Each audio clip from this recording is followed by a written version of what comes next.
Catherine, I grumbled, and cursed Simon for going on one of his insanely early morning runs.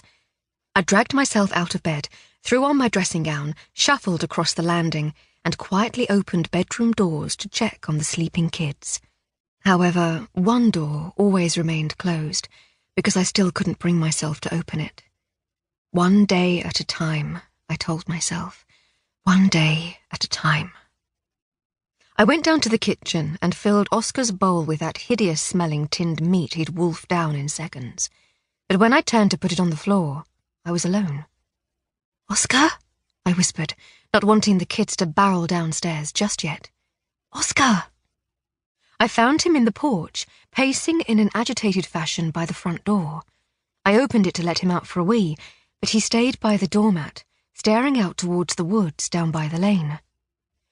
"Please yourself," I sighed. Annoyed he'd woken me up for nothing, I traipsed back to bed to steal another precious hour of sleep for myself. 7:45 a.m. "Leave your brother alone and help me feed Emily," I warned James, who roared as he chased an excited Robbie around the kitchen table with a plastic Tyrannosaurus Rex. "Now," I warned. They knew they were treading a fine line when I used that tone. Moving the kids from bedroom to bathroom to kitchen was like chasing reluctant chickens back into a henhouse, as frustrating as hell. Some of the school mums claimed to love the chaos of family breakfast together. I just wanted my rabble out of the house and into the classroom for some peace and quiet. James poured his youngest sister a bowl of cornflakes as I cut the crusts off their Marmite sandwiches and packed their lunchboxes. Then I slathered Simon's in Branston pickle, sliced the bread horizontally, as requested, and wrapped them in cling film and left them on the fridge shelf. "You've got 15 minutes until we go," I warned, and stuffed their lunches into the carelessly hung satchels on the coat rack. I'd long given up leaving the house with a full face of makeup on just to take the kids to school, but to make sure I didn't look like a scarecrow, I scraped my hair into a ponytail and stepped back to check myself in the mirror. Oscar yelped as I trod on his paw. I hadn't noticed that he'd been oblivious to the breakfast bedlam and hadn't moved from the doormat. "Are you feeling poorly, boy?" I asked, and bent down to scratch under his beardy chin. I'd give him until the afternoon to perk up, and then perhaps I'd call the vet, just to be on the safe side. 9:30 a.m.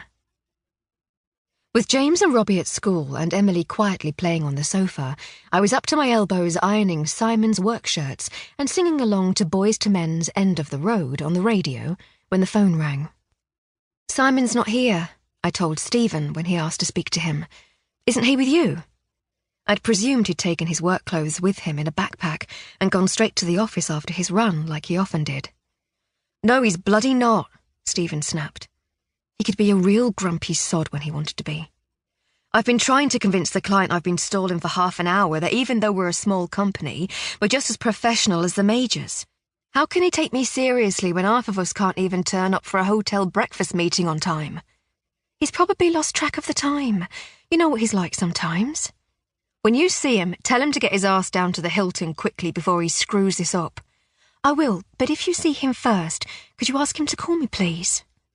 Stephen muttered something unintelligible and hung up without saying goodbye.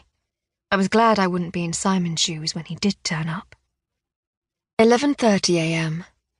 17 ironed work and school shirts and 2 cups of coffee passed by before I realised Simon hadn't called me back.